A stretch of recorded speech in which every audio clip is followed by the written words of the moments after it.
మీ కుటుంబాల్లో దేవుడు ఉన్నాడా?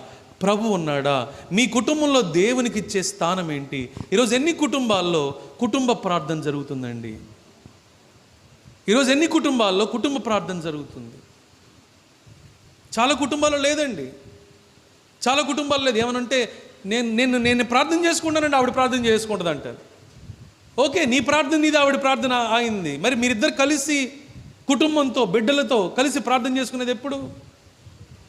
మనం ఎప్పుడైతే కలిసి ప్రార్థన చేస్తామో మన కుటుంబంలో ఎవరిని ఆహ్వానిస్తున్నామండి? దేవుణ్ణి ఆహ్వానిస్తున్నాం.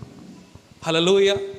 కాబట్టి భార్య భర్త బిడ్డలు కలిసి ప్రార్థన చేసినప్పుడు ఎక్కడ ఇద్దరు ముగ్గురు నామంలో కూడతారో అక్కడ నేను ఉంటానని చెప్పేసి ప్రభు చెప్పాడు.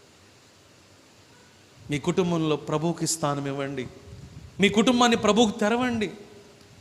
మీ కుటుంబంలో ప్రభువుని ఆహ్వానించండి.